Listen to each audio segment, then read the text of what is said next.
Assalamualaikum teman-teman, kembali lagi dengan saya Vida di channel YouTube Vida Bacain Buku. Apa kabar? Alhamdulillah, karena kita selalu baik, sehat, dan berbahagia. Alhamdulillah. Teman-teman, saat ini kita lanjutkan lagi membaca buku Khadijah Cinta Sejati Rasulullah Abdul Munim Muhammad Umar. Saat ini kita sudah sampai ke bagian 3, yaitu Risalah Kenabian. Mari kita mulai. Bismillahirrahmanirrahim. Kita awali dengan sebuah kutipan ayat. Ya Tuhan kami, utuslah di tengah mereka seorang rasul dari kalangan mereka sendiri yang akan membacakan kepada mereka ayat-ayat-Mu dan mengajarkan kitab dan hikmah kepada mereka serta menyucikan mereka. Sungguh, Engkaulah yang maha perkasa, maha bijaksana. Quran Surat Al-Baqarah 2 ayat 129. Putri-putri Khadijah tumbuh dengan pesat, barangkali karena ayah dan ibu mereka benar-benar mencurahkan segenap kasih sayang dan perhatian. Saatnya tiba bagi Khadijah untuk mulai mengenalkan pada mereka bagaimana menjalankan urusan-urusan rumah tangga. Pengenalan itu pertama-tama Khadijah lakukan pada Zainab yang saat itu telah mendekati usia 8 tahun. Zainab mulai diajak untuk membantu ibunya mengatur rumah.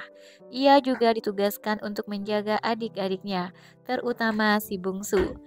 Fatimah yang mulai belajar merangkak mengelilingi setiap sudut rumah.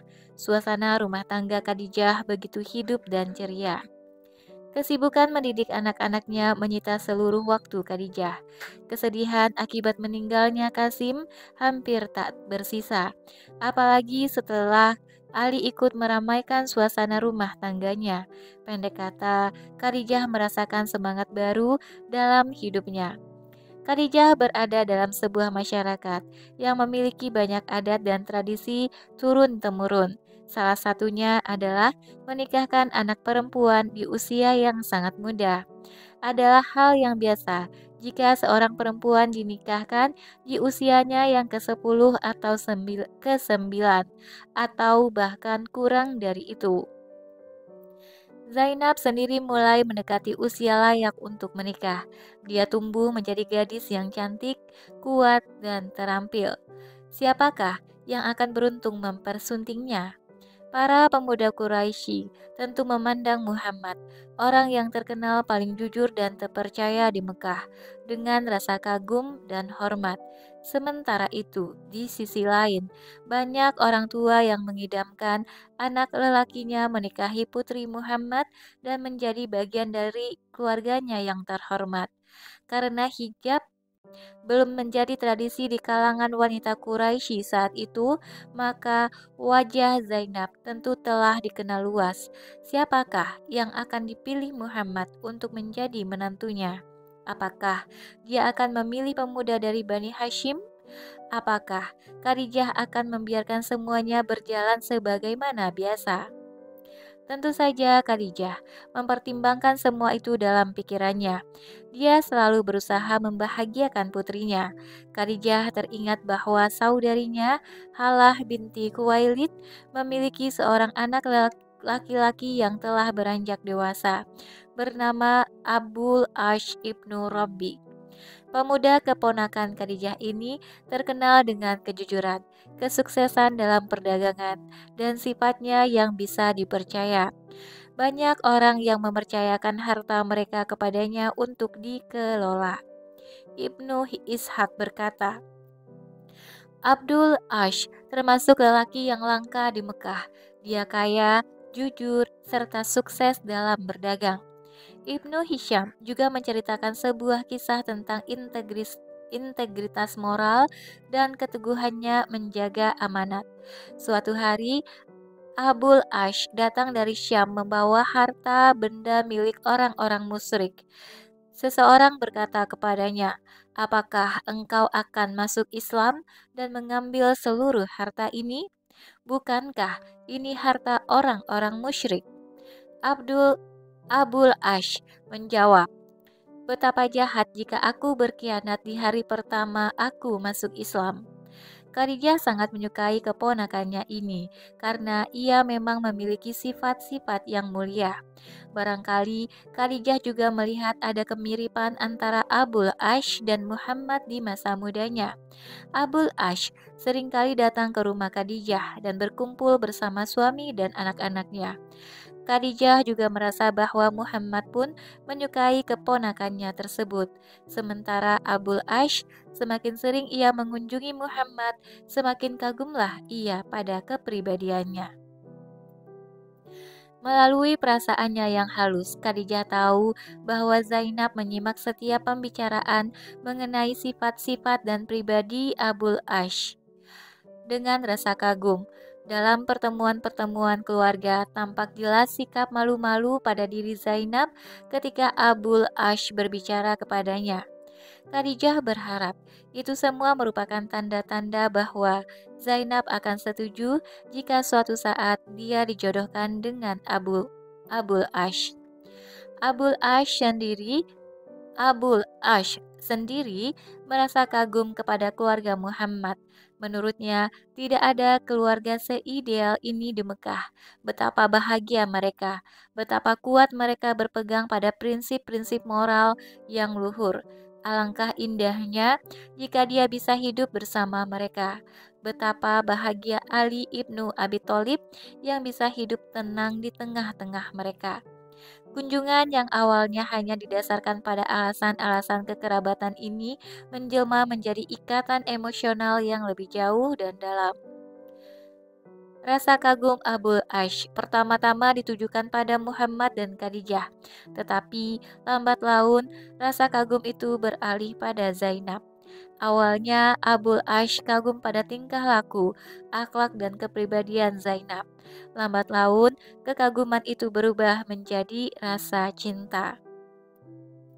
Akankah Muhammad menerimanya sebagai suami Zainab? Bukankah banyak pemuda-pemuda lain dari Bani Hashim? Dalam kebingungannya, tidak ada pilihan bagi Abul Ash selain mengungkapkan rasa hatinya kepada Khadijah. Diceritakannya tentang bagaimana ia mengagumi keluarga Muhammad dan Khadijah, bahwa ia benar-benar berhasrat untuk menjadi bagian dari keluarga itu, bahwa ia mencintai Zainab dan ingin menikahinya. Khadijah mendengarkan semua itu dengan penuh perhatian dan berjanji akan mempertimbangkan permintaannya. Kemudian Khadijah menemui suaminya, Muhammad, dan bercerita kepadanya tentang keinginan Abul Ash untuk meminang Zainab. Dikatakannya bahwa Abul Ash adalah seorang pemuda yang memiliki watak dan sifat mulia. Selain itu, ia dikenal luas di Mekah karena kebaikan dan kejujurannya. Khadijah memohon agar Muhammad menerima Abul Ash sebagai suami Zainab, putri mereka berdua. Muhammad mengabulkan permohonan istrinya tercinta itu. Kita tidak tahu apakah Abul Ash datang meminang Zainab bersama keluarganya atau sendirian. Tetapi yang jelas Muhammad menyambut pinangannya dengan terbuka dan senang hati. Zainab sendiri saat itu baru berusia 9 tahun dan beberapa bulan. Pernikahan berlangsung setahun sebelum turunnya wahyu. Kebahagiaan memenuhi perasaan Khadijah dan membuatnya lupa akan segala kesedihan dan musibah yang menimpanya. Kabar pernikahan Abul Ash dan Zainab menjadi bahan pembicaraan semua orang. Mayoritas penduduk Mekah menganggap Abul Ash sebagai salah satu pemuda terbaik. Dia pantas bersanding dengan Zainab. Tetapi banyak pemuda Bani Hashim yang menganggap pernikahan itu tidak pada tempatnya. Menurut adat bangsa Arab, saudara sepupu Zainab dari pihak ayah lebih berhak untuk menikahinya. Abul Ash dianggap mengambil keuntungan dengan meminang Zainab di usianya yang masih sangat belia. Dan itu menurut mereka tidak lepas dari peran Khadijah. Khadijah sendiri merasa tenang melihat rencananya berhasil dengan baik. Secara umum, setiap ibu perlu meneladani Khadijah dalam hal ini. Pemilihan calon suami harus didasarkan atas niat untuk membahagiakan anak mereka sendiri. Para ibu harus berpikir bijak dan bersikap adil, serta tidak membiarkan faktor-faktor emosional menguasai pikiran. Khadijah memilih Abul Ash bukan sekadar karena ia adalah keponakan yang dicintainya. Khadijah juga tidak terlalu mempertimbangkan faktor kekayaan dan harta. Faktor yang dilihatnya paling penting adalah kemuliaan akhlak Abul Ash yang membuat masyarakat Mekah mencintai dan menghormatinya. Harta kekayaan dan hubungan kekerabatan adalah dua hal yang bersifat sekunder. Abul Ash meminta agar pernikahan segera diselenggarakan. Muhammad mengabulkan permintaan tersebut. Persiapan-persiapan menjelang pernikahan mulai dilakukan. Khadijah memberikan beberapa hadiah kepada Zainab. Salah satunya adalah kalung yang biasa dikenakannya untuk berhias. Khadijah sangat mencintai kalungnya ini karena Muhammad pun menyukainya. Zainab diminta untuk menjaganya dengan hati-hati. Di kemudian hari, kalung ini melahirkan sebuah kisah yang sangat mengharukan, sebuah kisah tentang keabadian cinta dan kasih sayang. Ada baiknya jika kita beralih sebentar ke kisah tersebut. Abul Ash termasuk kelompok yang masuk Islam paling belakangan. Pada Perang Badar, Abul Ash masih berada di pihak kaum kafir Quraisy. Perang ini dimenangkan oleh pasukan Muslim. Abul Ash tertawan. Rasulullah memutuskan bahwa tawanan perang boleh ditebus dengan menyerahkan sejumlah harta. Zainab yang saat itu masih berada di Mekah mengirimkan tebusan untuk suaminya yang tertawan oleh pasukan Muslim. Di antara tebusan yang dikirimkannya itu terdapat kalung yang dulu diterimanya dari Khadijah. Melihat kalung itu, Rasulullah segera mengenalinya. Beliau terharu, teringat pada Khadijah yang telah meninggal dunia, istri yang rela mengorbankan segalanya untuk mendampingi beliau dengan setia. Sebagaimana diriwayatkan oleh Aisyah, Rasulullah lalu berkata, "Jika kalian setuju untuk membebaskan suami Zainab dan mengembalikan semua tebusan yang dikirimkannya, ini lakukanlah." Pernyataan di atas benar-benar menunjukkan kelembutan dan kemuliaan hati Rasulullah. Beliau tidak memerintahkan para sahabat untuk membebaskan Abul Ash. Beliau hanya memohon persetujuan mereka, dan mereka ternyata menjawab, "Baiklah, wahai Rasulullah." Maka Abul Ash pun dibebaskan tanpa tebusan. Bagi Abul Ash sendiri, kebaikan Rasulullah ini menimbulkan kesan yang mendalam. Sesampainya di Mekah, terbukalah hatinya untuk mengizinkan Zainab bergabung bersama Rasulullah, ayahnya di Madinah. Demikianlah setiap kebaikan akan mendatangkan kebaikan yang serupa. Kembali ke cerita utama. Abul Ash sangat mencintai Zainab. Kehidupan sepasang mempelai ini diliputi rasa cinta dan kasih. Begitu mendalam cinta Abul Ash kepada Zainab, sehingga ketika ia terpaksa meninggalkan Zainab untuk perjalanan dagang, hatinya begitu tersiksa. Ia menggubah banyak syair yang menunjukkan rasa rindunya pada Zainab. Syair berikut misalnya, digubah dalam perjalanan menuju Syam. Teringat aku pada Zainab di kota ini. Kukatakan, dirahmatilah orang yang tinggal di tanah suci. Dialah putri Muhammad Al-Amin. Semoga Allah menganugerahkan kepadanya kebaikan, karena setiap suami akan memuji istrinya sesuai dengan apa yang ia kenal. Selang beberapa bulan selepas pernikahan, Zainab telah menunjukkan tanda-tanda kehamilan. Betapa bahagia Abul Ash mendengar kabar gembira ini. Belum lama setelah pesta pernikahan Zainab, Khadijah dikejutkan oleh kunjungan mendadak dari rombongan Bani Hashim yang dipimpin oleh paman Muhammad Abu Lahab ke rumahnya. Kunjungan ini agak mengejutkan karena dilakukan tanpa pemberitahuan. Abu Lahab sendiri sangat jarang berkunjung ke rumah Khadijah meski mereka bertetangga. Namun demikian, Muhammad segera menyambut kedatangan rombongan ini dengan ramah. Khadijah mulai berpikir, rahasia apa yang terkandung di balik kunjungan yang mendadak ini? Mengapa Abu Lahab datang bersama rombongan yang besar? Setelah agak lama berbincang-bincang dengan para tamunya, Muhammad lantas masuk ke dalam rumah menemui Khadijah. Dikabarkannya bahwa Abu Lahab beserta rombongannya datang dengan niat melamar Ruqayyah dan Ummu Kulsum untuk dua orang putranya, Utbah dan Utaibah. Muhammad berhenti sebentar untuk menatap wajah istrinya. Kemudian dia berkata bahwa tidak ada buruknya lamaran tersebut diterima. Dua anak Abu Lahab itu adalah pemuda-pemuda yang terpandang. Dari sekian banyak pemuda Bani Hashim, mereka berdualah kiranya yang paling berhak menikahi Ruqayyah dan Ummu Kulsum. Tetapi Muhammad juga menegaskan bahwa ia tidak akan mengambil keputusan hingga dua putrinya itu ditanya tentang pendapat mereka sendiri, dan Muhammad meminta Khadijah melakukan hal itu. Khadijah bertanya dalam hati, mengapa harus tergesa-gesa? Bukankah kedua gadis itu masih terlalu muda? Ruqayyah baru menginjak usianya yang ketujuh, sementara Ummu Kulsum baru berusia 6 tahun. Khadijah mengakui bahwa Abu Lahab berhak melakukan hal itu karena dia adalah paman Muhammad. Selain itu, dia juga salah seorang yang terkaya di keluarga Bani Hashim. Tetapi, istri Abu Lahab, Ummu Jamil, adalah seorang wanita yang congkak dan selalu memaksakan otoritasnya atas suami dan anak-anaknya. Khadijah curiga jangan-jangan Jangan-jangan Ummu Jamil inilah yang meminta Abu Lahab untuk mengajukan lamaran agar ia dapat menguasai rumah tangga Muhammad.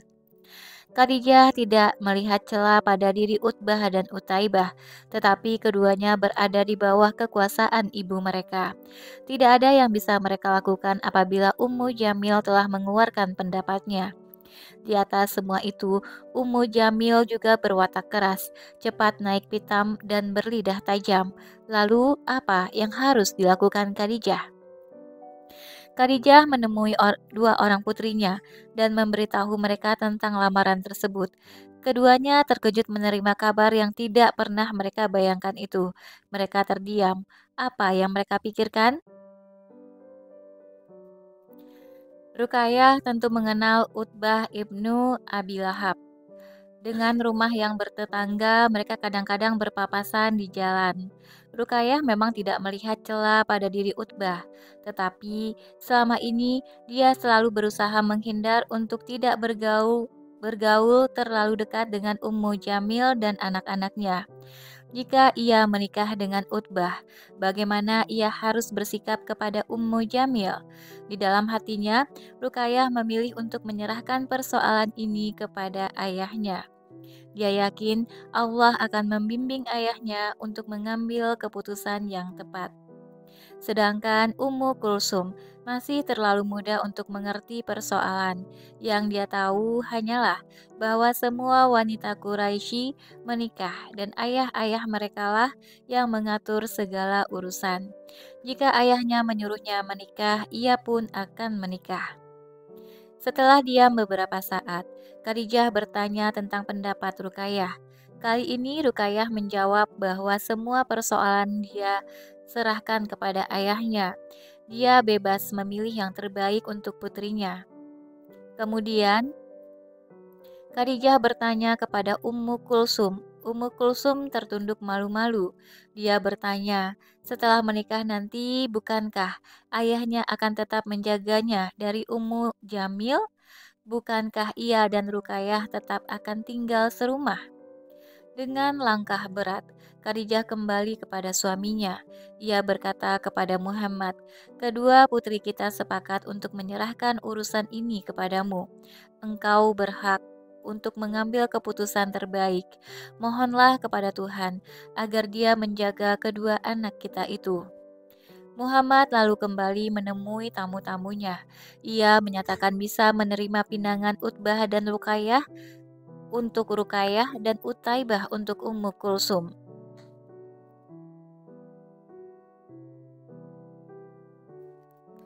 Khadijah sebetulnya enggan menerima lamaran yang terlalu tergesa-gesa ini, tetapi suaminya telah mengambil keputusan dan tidak ada lagi jalan untuk kembali. Khadijah juga merasa bahwa keengganannya itu bersumber dari rasa tidak sukanya kepada Ummu Jamil yang keras dan suka menguasai orang lain. Tetapi ia pun yakin bahwa Tuhan telah sekian lama menjaga keluarganya dari bahaya akan kembali membimbing dan menyelamatkan mereka. Hanya Tuhanlah sumber segala anugerah dan kebaikan. Dengan keyakinan semacam itu, menjadi tenanglah pikiran Khadijah. Sesekali Utbah dan Utaibah datang menemui Rukayah dan Ummu Kulsum. Keduanya memperoleh penghormatan yang layak sebagai bagian dari keluarga.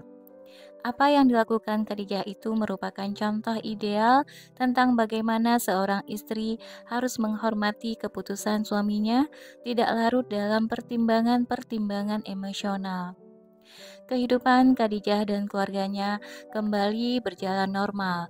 Dia kembali sibuk melayani suami dan anak-anaknya. Rukayah dan Ummu Kulsum juga mulai mempersiapkan untuk menjadi ibu rumah tangga yang baik. Sesekali mereka sekeluarga datang berkunjung ke rumah Zainab atau sebaliknya. Zainab yang berkunjung ke rumah mereka. Saat itulah semua keluarga berkumpul dan menghabiskan waktu bersama-sama. Dalam sebuah hadis, Rasulullah pernah bersabda, "Hiburlah hatimu waktu demi waktu, karena hati yang lelah akan buta." Bulan Ramadan semakin dekat. Di bulan itulah Muhammad biasanya melakukan uzlah di Gua Hira. Khadijah mulai memikirkan apa yang akan dipersiapkannya sebagai bekal bagi suaminya. Tetapi betapa terkejutnya ketika Khadijah ketika Muhammad memutuskan untuk melakukan uzlah jauh lebih awal. Ia pergi ke Gua Hira, tinggal di sana berhari-hari, lalu pulang ke rumahnya untuk mengambil bekal. Kemudian berangkat lagi ke Gua Hira. Tampaknya Muhammad semakin menyukai kegiatan uzlah. Suatu hari, Muhammad berjalan di Ajaiyat, tenggelam dalam perenungan terhadap ciptaan Allah serta kekuasaan dan keagungannya. Saat itulah dia melihat seorang malaikat berdiri dengan satu kaki di atas kaki yang lain di ujung cakrawala. Malaikat itu berkata, "Wahai Muhammad, akulah Jibril. Wahai Muhammad, akulah Jibril." Muhammad merasa takut. Setiap kali ia mengangkat mukanya, selalu malaikat itu tampak di hadapannya. Akhirnya, Muhammad bergegas pulang dan menceritakan kepada Khadijah apa yang ia lihat. Muhammad berkata, "Wahai Khadijah, demi Allah, tidak pernah aku membenci sesuatu seperti aku membenci berhala dan para peramal. Aku takut apa yang kulihat itu pertanda bahwa aku akan menjadi peramal." Khadijah menjawab, "Tidak, saudara sepupuku, jangan katakan itu. Allah tidak akan pernah melakukan hal itu kepadamu. Engkau selalu menyambung tali silaturahim, engkau selalu jujur, engkau selalu menunaikan amanat, dan akhlakmu sungguh mulia." Khadijah lalu pergi ke tempat Warakah ibnu Naufal dan menceritakan kepadanya apa yang ia dengar dari Muhammad. Mendengar hal itu, Warakah berseru gembira, "Demi Allah, saudara sepupumu itu benar-benar jujur. Inilah tahap awal kenabian. Akan diturunkan kepadanya kitab suci terbesar. Perintahkan kepadanya agar ia tidak berprasangka apapun kecuali yang baik-baik." Apa yang dikatakan Warakah itu diceritakannya kembali kepada Muhammad, maka tenanglah hatinya. Kadang-kadang dalam tidurnya Muhammad bermimpi melihat sesuatu. Setelah bangun tidur, dia menceritakan mimpinya pada Khadijah, dan ternyata mimpi itu menjadi kenyataan. Semakin yakinlah Muhammad bahwa dirinya masih normal. Akan tetapi, ketika Muhammad kembali ke tempatnya menyendiri, seringkali ia mendengar suara-suara memanggilnya. Dicobanya mengabaikan hal itu. Kadang-kadang, ketika sedang berjalan di tengah malam yang gelap, Muhammad merasa ada cahaya yang menerangi jalannya. Semua itu membuatnya kembali ragu. Jangan-jangan apa yang dilihat dan didengarnya hanya ilusi atau tanda-tanda kegilaan. Muhammad bercerita kepada Khadijah, "Wahai Khadijah, aku sering mendengar suara-suara dan melihat cahaya. Aku khawatir aku telah gila." Khadijah menjawab, "Allah tidak akan pernah melakukan hal itu kepadamu, wahai putra Abdullah." Demikianlah Khadijah terus berusaha menghibur dan menenangkannya. Ketika tanda-tanda kenabian semakin sering muncul kepada Muhammad, sebagian besar masyarakat Quraisy masih tenggelam dalam kegiatan bersenang-senang dan berfoya-foya. Satu-satunya yang mereka jaga adalah tradisi yang mereka warisi dari nenek moyang. Mereka mempersembahkan kurban dan sesaji kepada patung-patung di sekitar dan di atas Ka'bah pada hari-hari raya yang dikhususkan untuk masing-masing patung tersebut. Jika seseorang di antara mereka terkena musibah, dia akan memohon pertolongan kepada patung-patung tersebut dan mempersembahkan sesaji sesuai kekayaan yang dimilikinya. Ada yang menyembelih unta, sapi, atau kambing dengan jumlah yang berbeda-beda. Mereka menyembah patung-patung itu dan mengadukan kepadanya segenap persoalan yang dihadapi. Begitulah tradisi yang diwariskan dari ayah, kakek, dan leluhur mereka. Mereka tidak pernah sedikit pun mereka berpikir bahwa patung-patung yang mereka sembah itu hanyalah batu yang dipahat oleh para pendahulu. Kakek-kakek mereka jugalah yang memberi nama pada patung-patung tersebut. Boleh jadi nama itu mereka ciptakan sendiri atau mereka adopsi dari bangsa-bangsa lain yang sama-sama menyembah berhala. Tetapi intinya satu, patung-patung itu hanya batu yang tidak mendengar dan tidak mendatangkan manfaat dan bahaya apapun. Bulan Ramadan telah datang. Tahun ini adalah tahun kelima setelah renovasi Ka'bah dan tahun kelahiran Fatimah. Kali ini, Muhammad kembali keluar rumah menuju Gua Hira, seperti yang biasa dilakukannya setiap tahun. Dia berjalan sendiri melintasi pinggiran kota Mekah sambil berpikir tentang keagungan Allah, kekuasaannya, serta keindahan ciptaannya. Di siang hari yang panas, Muhammad sampai ke Gua Hira. Malam yang penuh berkah pun tiba. Muhammad sedang berada di dalam Gua Hira Muhammad sedang berada di dalam gua ketika ia tiba-tiba mendengar suara yang kuat dan bergema memanggilnya. Suara itu seakan-akan datang dari atas, lalu tampak di hadapannya sesosok tubuh besar yang seakan-akan memenuhi gua. Sosok itu diselubungi cahaya yang menyilaukan. Dia berkata, "Wahai Muhammad, engkaulah utusan Allah." Muhammad berlutut, perasaan takut menyelimuti hatinya. Sosok itu kemudian berkata lagi, "Wahai Muhammad, aku Jibril dan engkau adalah utusan Allah." Lalu diperlihatkannya sebuah lembaran yang terlipat dalam kain sutera yang diperintahkannya. "Bacalah." Muhammad menjawab, "Aku tidak bisa membaca." Mendengar jawaban Muhammad, Jibril memeluknya dengan sangat kuat, lalu melepaskannya. Kembali, Jibril berkata, "Bacalah." Muhammad pun tetap menjawab, "Aku tidak bisa membaca." Jibril memeluknya sekali lagi dengan kuat, sehingga Muhammad mengira dirinya akan mati. Lalu Jibril kembali berkata, "Bacalah." Muhammad khawatir Jibril akan memeluknya dengan kuat seperti tadi, maka dia menjawab, "Apa yang harus kubaca?" Ternyata Jibril tetap memeluknya sekuat pelukan sebelumnya. Lalu Jibril membacakan, "Bacalah dengan menyebut nama Tuhanmu yang menciptakan. Dia telah menciptakan manusia dari segumpal darah. Bacalah dan Tuhanmu lah yang maha mulia, yang mengajar manusia dengan pena. Dia mengajarkan kepada manusia apa yang tidak diketahuinya." Quran Surat Al-Alaq 96 ayat 1 sampai 5.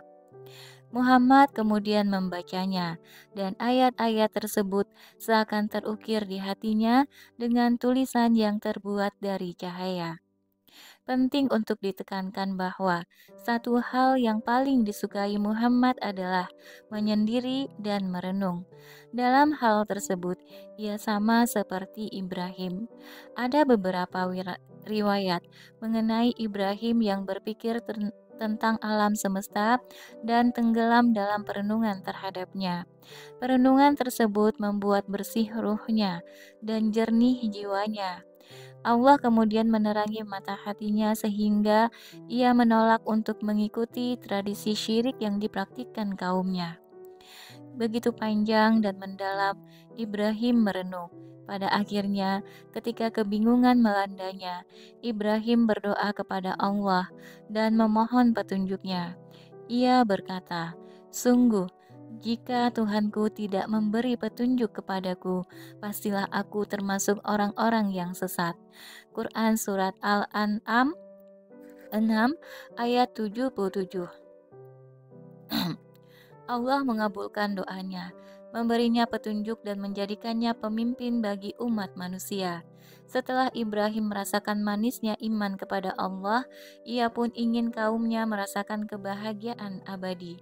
Ibrahim kembali memohon kepada Allah agar anak keturunannya menjadi pemimpin-pemimpin yang membimbing manusia ke jalannya, menyeru mereka pada kebaikan, memerintahkan mereka melakukan kebajikan, serta mencegah mereka dari kemungkaran.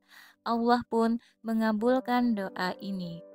Ketika Allah memerintahkan Ibrahim dan Ismail untuk membersihkan Ka'bah agar bisa dipergunakan untuk bertawaf, beriktikaf, atau melaksanakan ibadah, keduanya bersujud serta memohon agar Allah menjadikan Mekah tempat yang aman dan menganugerahkan rezeki berupa buah-buahan kepada penduduknya.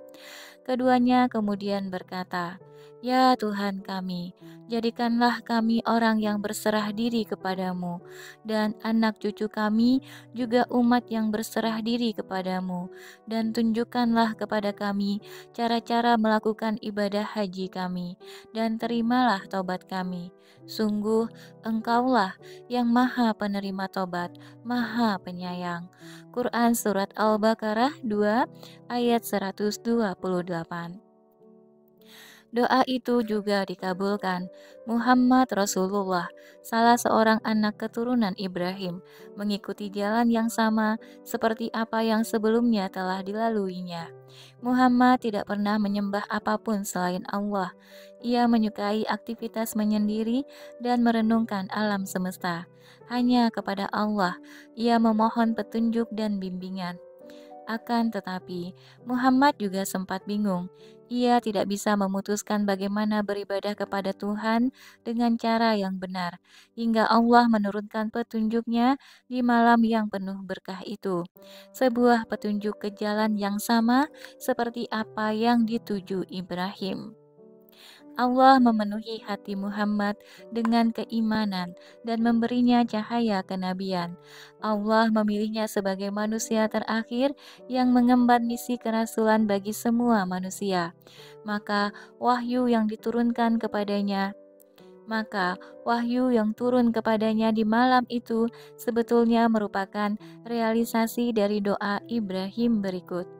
Ya Tuhan kami, utuslah di tengah mereka seorang rasul dari kalangan mereka sendiri yang akan membacakan kepada mereka ayat-ayat-Mu dan mengajarkan kitab dan hikmah kepada mereka dan menyucikan mereka. Sungguh Engkaulah yang maha perkasa, maha bijaksana. Quran Surat Al-Baqarah 2 ayat 129. Sementara itu, Khadijah menunggu kedatangan Muhammad dengan sabar. Tetapi ketika Muhammad belum juga pulang, hati Khadijah mulai diliputi kekhawatiran. Ia mengutus beberapa pembantunya untuk menjemput Muhammad. Orang-orang yang diutus Khadijah itu tidak menemukan Muhammad di Gua Hira. Mereka mengira Muhammad telah kembali ke Mekah dan sedang melakukan tawaf. Mereka pun segera menuju Ka'bah.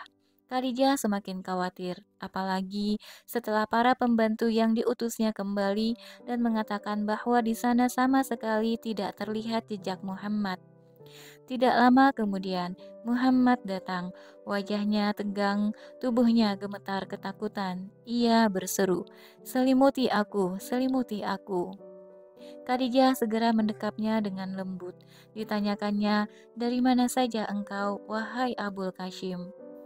Sentuhan lembut sang istri mampu membebaskan Muhammad dari sebagian rasa takutnya. Ia mengutarakan kekhawatirannya bahwa apa yang terjadi padanya hanyalah semacam ilusi yang biasa dialami oleh para penyair atau tanda-tanda awal dari kegilaan. Khadijah kembali mendekapnya dan berkata, "Tidak mungkin.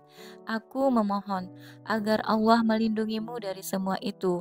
Allah tidak akan melakukan hal itu kepadamu karena engkau adalah orang yang jujur, terpercaya, berakhlak mulia, dan suka menyambung tali silaturahim. Apa yang terjadi kepadamu? Apa yang terjadi padamu? Engkau melihat sesuatu?" Ucapan Khadijah meyakinkan Muhammad dan membuatnya sedikit tenang. Ia mulai bercerita bagaimana Jibril memerintahkannya untuk membaca wahyu, bagaimana Jibril memeluknya dengan kuat sehingga ia mengira akan mati. Bagaimana wahyu yang dibacakan kepadanya itu membekas dalam hatinya, seakan-akan itu diukir atau ditulis di sana. Menceritakan hal itu membuat Muhammad kembali dicekam rasa takut. Wajahnya berubah, keringat dingin mengalir dari tubuhnya. Khadijah kembali menenangkannya. Ia bertanya, "Lalu, mengapa engkau pulang terlambat?" "Setelah aku keluar dari Gua Hira dan sampai ke tengah-tengah bukit," tutur Muhammad, "kudengar suara dari langit yang berkata, 'Wahai Muhammad, engkau utusan Allah, dan akulah Jibril.' Kuangkat kepalaku memandang langit. Jibril ada di sana, dalam wujud seorang laki-laki. Kedua kakinya terpancang di cakrawala. Ia kembali berkata, 'Wahai Muhammad, engkau utusan Allah, dan akulah Jibril.' Aku berdiri menatapnya, tidak bisa kemana-mana. Setiap kali ku coba memalingkan wajahku ke arah lain, selalu kulihat ia di sana." Muhammad baru bisa pulang setelah Jibril menghilang. Ia merasa bahwa dirinya tidak akan mampu menghadapi urusan ini. Terlalu berat wahyu ini untuknya. Khadijah sendiri merasa lega, ditenangkannya suaminya itu. Menurut Khadijah, Allah tidak akan pernah merendahkan orang yang memiliki sifat-sifat baik seperti Muhammad. Salah satu yang paling berkesan adalah pernyataan Khadijah berikut ini. "Bergembiralah, demi Allah, Dia tidak akan pernah merendahkanmu. Engkau orang yang rajin menjalin silaturahim. Engkau orang yang jujur dan selalu menunaikan amanat. Kau tanggung dan santuni keluarga-keluarga yang kekurangan. Kau jamu para tamu dan kau bantu orang-orang yang tertimpa musibah." Sikap dan pernyataan Khadijah itu membantu menenangkan Muhammad, tetapi itu tidak lama. Pengalaman di Gua Hira sangat mencekam baginya. Sesekali Muhammad berseru, "Selimuti aku, selimuti aku." Khadijah pun menyelimutinya dan terus menungguinya hingga Muhammad akhirnya tertidur lelap. Ketika suami tercintanya Ketika suaminya tercinta telah terlelap, Khadijah segera berkemas dan berangkat menuju rumah saudara sepupunya, Warakah ibnu Naufal, yang saat itu telah menjadi seorang tua renta dan telah kehilangan penglihatannya. Khadijah menceritakan pengalaman Muhammad kepada Warakah. Mendengar kisah itu, Warakah terlonjak gembira. Dia bangkit dan berkata, Maha suci, Maha suci, jika engkau percaya kepadaku, wahai Khadijah, sungguh Muhammad telah didatangi oleh malaikat teragung yang juga pernah mendatangi Musa. Muhammad adalah nabi umat ini. Katakan padanya agar ia bertahan. Dengan cepat, Khadijah pulang ke rumahnya. Setelah Muhammad terbangun dari tidurnya, Khadijah menceritakan apa yang didengarnya dari Warakah. Muhammad merasa sedikit lega mendengar hal itu. Ia tidak gila seperti apa yang dibayangkannya. Khadijah melanjutkan, Warakah telah menegaskan kepadaku bahwa engkau adalah utusan Allah untuk umat ini. Maka bertahanlah wahai Rasulullah. Tidak cukup dengan itu, Khadijah sekali lagi berkata, "Ya, engkau adalah utusan Allah. Aku bersumpah demi ayah dan ibuku, aku mempercayaimu. Aku beriman kepada Allah dan kepadamu sebagai Rasul-Nya." Muhammad merasa terlepas dari beban berat yang ditanggungnya. Ia memandang Khadijah dengan penuh rasa terima kasih. Istrinya inilah yang telah menghilangkan kekhawatiran dan ketakutannya. Muhammad merasa kekuatannya pulih kembali. Demikianlah Khadijah menjadi orang pertama yang beriman kepada Muhammad Rasulullah. Semenjak itu, Khadijah selalu berada di sampingnya, mendampinginya dalam setiap suka dan duka, serta menanggung segenap kesulitan bersamanya. Muhammad selalu berunding dan menceritakan segala urusannya kepada Khadijah. Lebih dari sekadar istri yang setia, Khadijah juga adalah penasihat pertama bagi Rasulullah. Lanjut, Khadijah kemudian mengajak Muhammad pergi berkunjung ke tempat Warakah. Mengherankan bahwa Warakah ternyata telah bersiap-siap menerima keduanya, seakan pertemuan itu telah terjadwal. Ia lalu mendengarkan cerita Muhammad. Bagi Warakah, cerita Muhammad itu laksana alunan musik yang merdu dan menenangkan jiwa. Ia merasa ada sesuatu yang pernah hilang dan kini kembali ke dalam hatinya, yang ditegaskannya bahwa sosok yang ditemui Muhammad adalah malaikat yang pernah menyampaikan wahyu kepada Musa. Setan tidak mungkin bisa menyerupai Jibril. Waraka meminta Muhammad membulatkan tekadnya untuk berjuang seperti para nabi sebelumnya. Ia jelaskan bahwa Muhammad akan dimusuhi, diperangi, bahkan diusir oleh kaumnya sendiri. Muhammad terkejut mendengar ramalan tersebut. "Mereka akan mengusirku?" tanyanya. Warakah tersenyum. Ia katakan, "Semua nabi yang diutus sebelummu mengalami hal yang sama. Mereka disakiti dan dimusuhi. Warakah berjanji akan membelanya sekuat tenaga jika dirinya masih hidup hingga hari itu." Ada baiknya jika kita kutipkan riwayat yang menceritakan hal tersebut. Riwayat berikut ini disandarkan pada Al-Hafiz Ibnu Abdil Bar. Diriwayatkan bahwa Khadijah berkata, "Wahai Warakah, dengarkanlah kisah yang akan disampaikan oleh keponakanmu Muhammad ini." Warakah bertanya kepada Muhammad, "Apa yang engkau lihat, keponakanku?" Muhammad menceritakan apa yang dialami dan dilihatnya. Mendengar itu, Warakah berucap, "Itulah malaikat yang mendatangi Musa. Aku berharap masih hidup saat kaummu nanti mengusirmu." "Mereka akan mengusirku?" tanya Muhammad. "Ya, tidak ada orang yang datang membawa sesuatu seperti yang kau bawa ini kecuali ia dimusuhi dan disakiti. Kalau aku masih hidup saat itu, aku akan membelamu sekuat tenaga."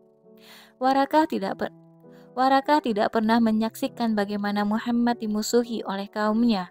Ia meninggal dunia tak lama setelah meramalkan hal tersebut. Setelah agak lama berbincang-bincang, Muhammad dan Khadijah pun pulang. Di rumah, Khadijah berusaha menghibur dan membuat suaminya bergembira. Tetapi Muhammad tenggelam dalam perenungannya. Terbayang dalam ingatannya bahwa Jibril selalu berkata, "Wahai Muhammad, engkau utusan Allah dan aku Jibril." Inikah risalah Tuhan yang disampaikan oleh malaikat teragung? Seperti inikah risalah yang diturunkan kepada para rasul sebelum dirinya?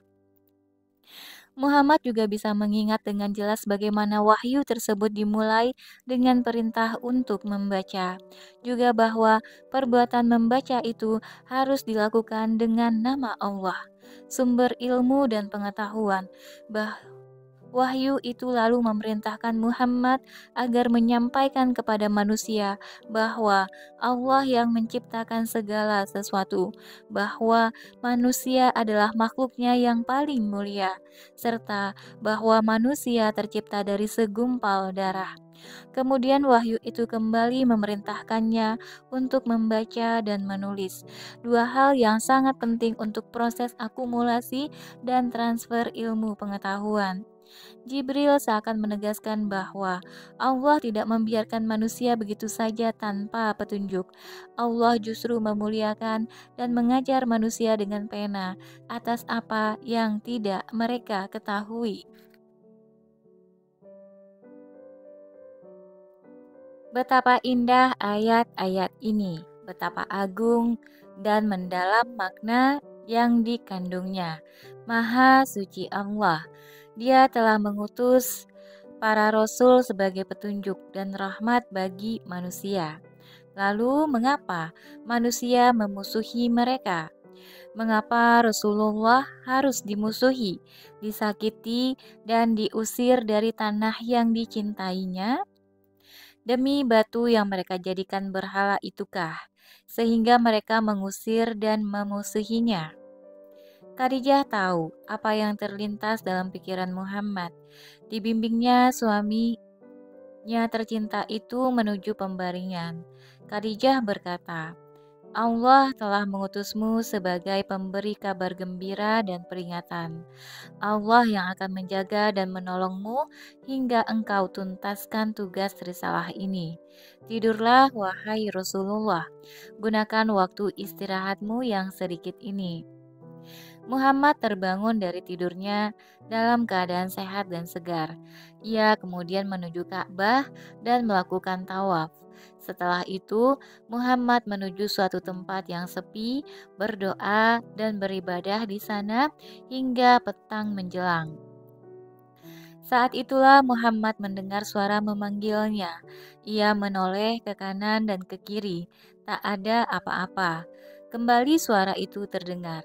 Muhammad mencoba memandang ke depan dan ke belakangnya. Juga tak ada apa-apa. Namun, suara itu tetap terdengar memanggil, seakan-akan datang dari langit. Muhammad memandang ke atas.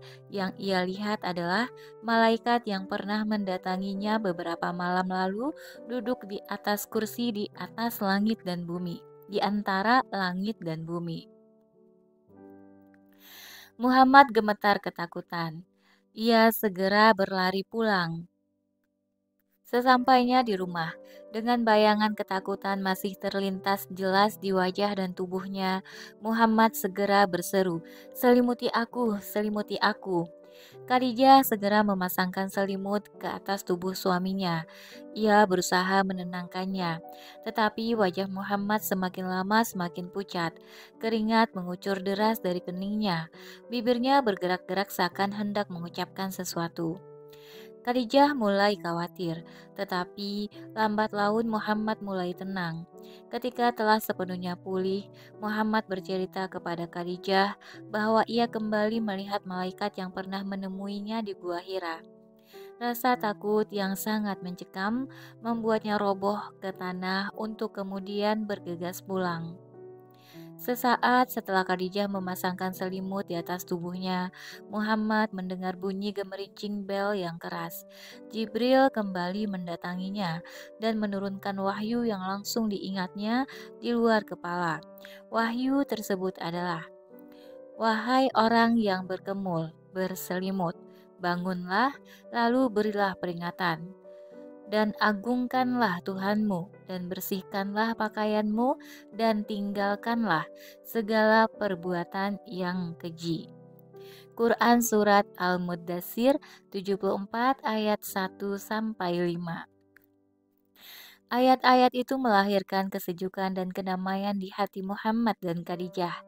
Jika ayat-ayat yang turun di Gua Hira menegaskan status kenabian Muhammad, maka ayat-ayat yang turun kali ini menjelaskan bahwa ia telah menjadi Rasulullah yang mengemban tugas untuk menyampaikan risalah dan memberikan peringatan kepada manusia.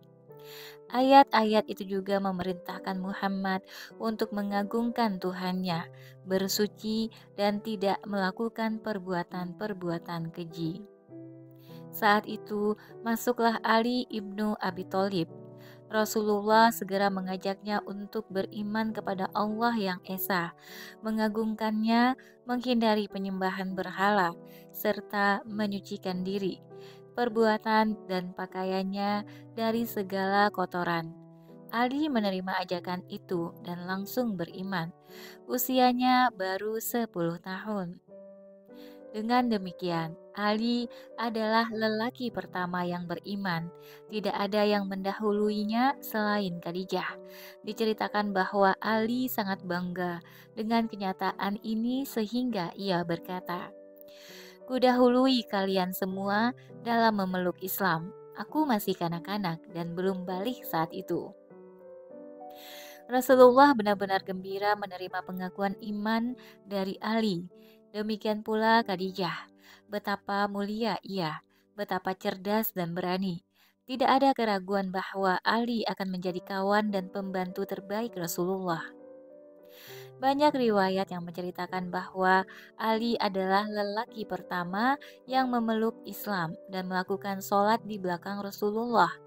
Salah satunya adalah riwayat dari Ibnu Ishaq dan Ibnu Hisham.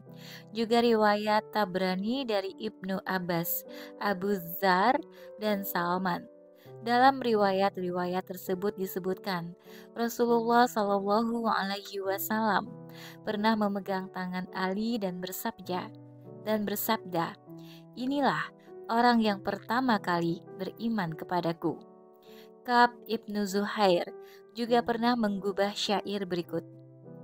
"Dialah Ali yang diberkahi jiwanya, yang dikenal dengan amal kebaikannya. Dialah menantu Nabi. Kebanggaan apakah yang lebih besar dari itu? Siapapun yang mencoba menyainginya akan kalah dan tunduk. Dialah orang pertama yang melaksanakan sholat bersama Rasulullah dan Khadijah ketika kebanyakan orang masih tak sadar." Suatu pagi, Rasulullah melakukan tawaf. Kemudian beliau berjalan keluar Mekah. Setiap kali melewati batu atau pohon, selalu didengarnya ucapan salam, "Assalamualaikum wahai Rasulullah." Beliau menoleh ke kiri dan ke kanan, mencari siapakah orang yang berucap salam tersebut.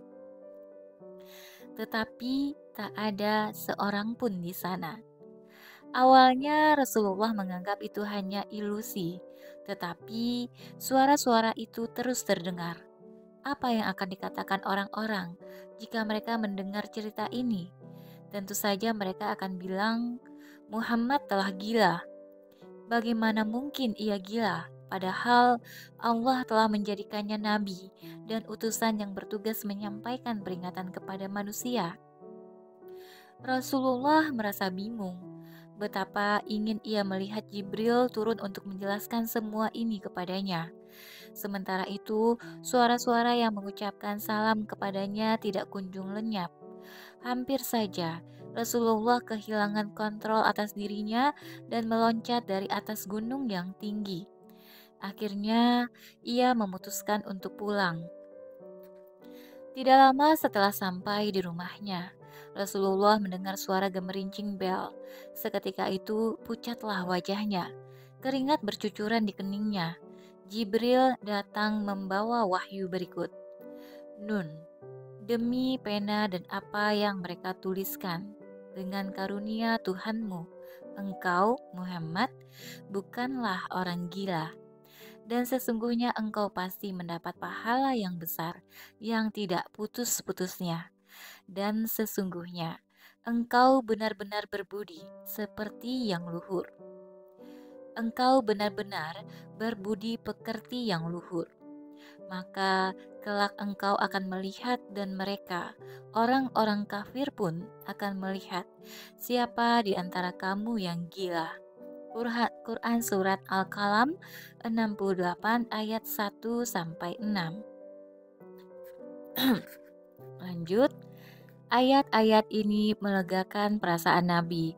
Allah bersumpah dengan pena, alat untuk menulis dan mengumpulkan pengetahuan.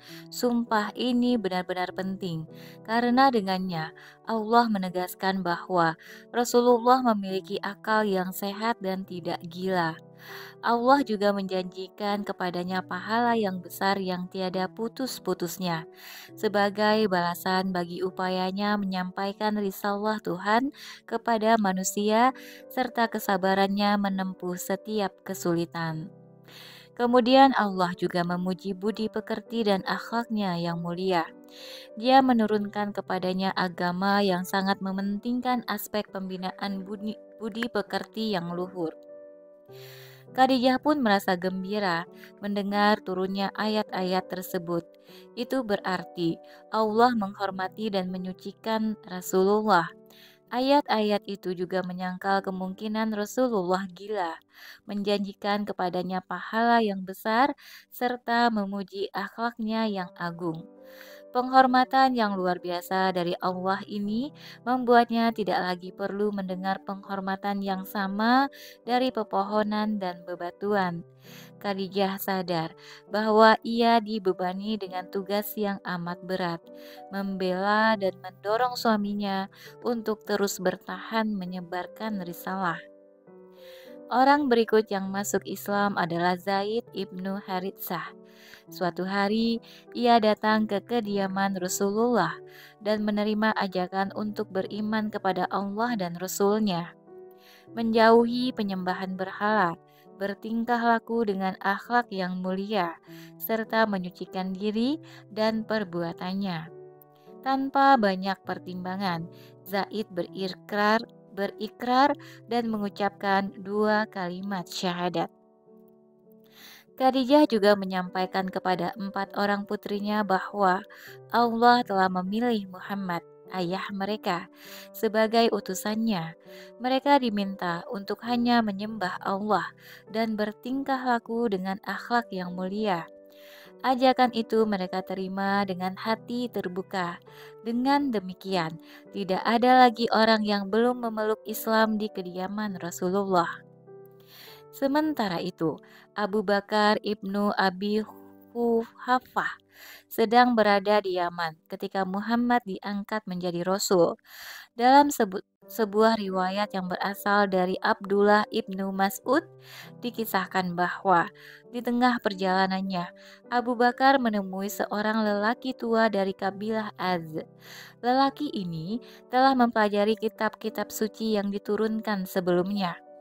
Ia katakan kepada Abu Bakar bahwa telah tiba waktunya seorang nabi dari suku Quraisy diutus di Mekah.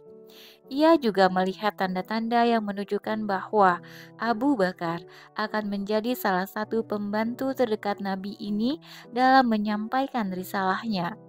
Di akhir pertemuan, lelaki tersebut berkata kepada Abu Bakar, "Jangan pernah berpaling dari kebenaran.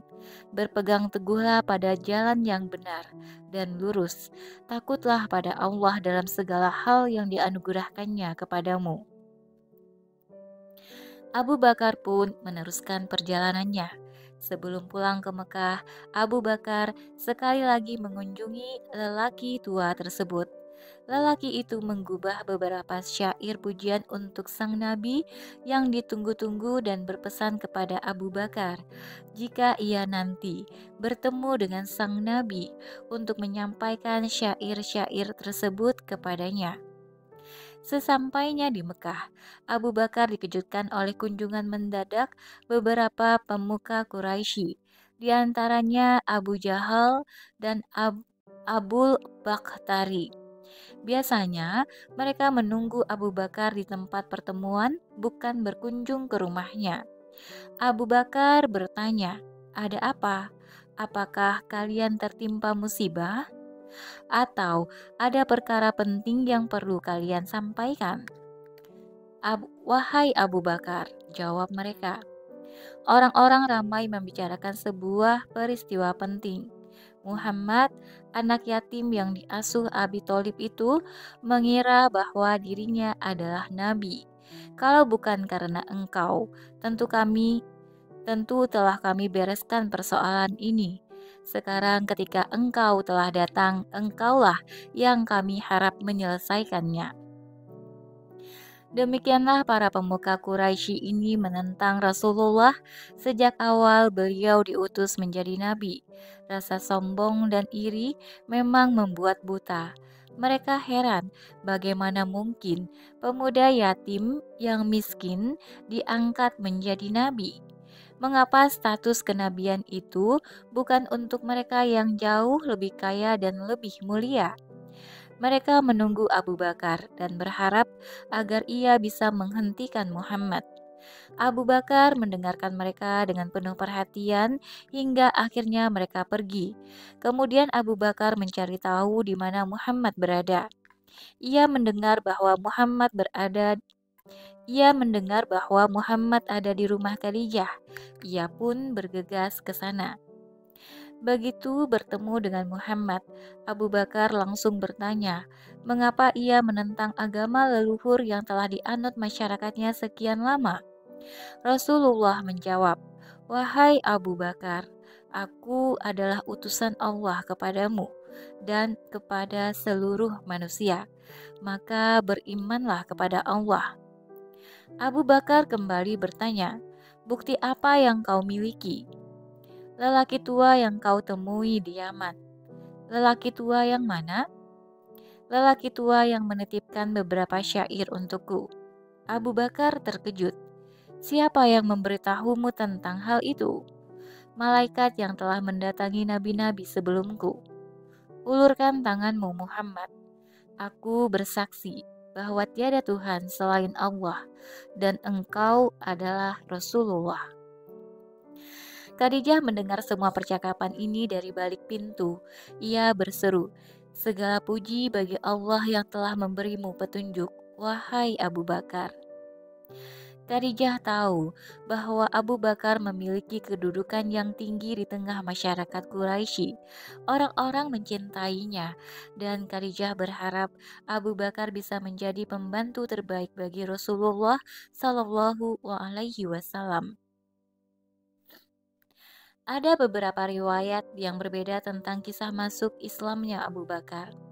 Mengapa kita memilih riwayat Abdullah ibnu Mas'ud? Karena ia termasuk pelaku sejarah. Ibnu Mas'ud adalah salah seorang yang pertama kali memeluk agama Islam. Ia juga termasuk 10 orang sahabat yang dijamin masuk surga. Bahkan ia sendiri berkata, "Aku adalah orang keenam yang masuk Islam. Saat itu tidak ada seorang muslim pun di muka bumi ini selain kami." Rasulullah mengangkat Ibnu Mas'ud sebagai pembantunya, sebuah pernyataan yang menarik diucapkan oleh Abu Musa al-Asy'ari. "Ketika aku dan saudaraku datang dari Yaman, kami kira Abdullah ibnu Mas'ud adalah anggota keluarga Rasulullah Shallallahu Alaihi Wasallam, karena ia dan ibunya keluar masuk dengan bebas di kediaman beliau." Dengan alasan-alasan tersebut, kami menganggap Abdullah ibnu Mas'ud sebagai salah seorang sahabat yang paling memahami sejarah Islam pada masa-masanya yang paling awal. Sebuah alasan lain yang membuat kita menerima riwayat darinya adalah sabda Rasulullah Shallallahu Alaihi Wasallam berikut. Aku menyukai untuk umatku apa yang disukai oleh Ibnu Ummi Ab, dan aku membenci untuk umatku apa yang dibenci olehnya. Riwayat Abdullah ibnu Mas'ud menegaskan bahwa Abu Bakar memeluk Islam setelah kedatangannya dari Yaman. Dengan demikian, ia adalah lelaki dewasa kedua yang masuk Islam setelah Zaid ibnu Haritsah, atau lelaki ketiga jika Ali ibnu Abi Thalib yang saat itu masih kecil dimasukkan dalam hitungan, atau orang keempat jika Khadijah juga diperhitungkan. Rasulullah sendiri memuji Abu Bakar dalam sabdanya, "Setiap orang yang kuajak memeluk Islam pasti ragu dan penuh pertimbangan, tetapi itu tidak terjadi pada Abu Bakar. Ketika aku mengajaknya, ia menerima tanpa sedikit pun ragu."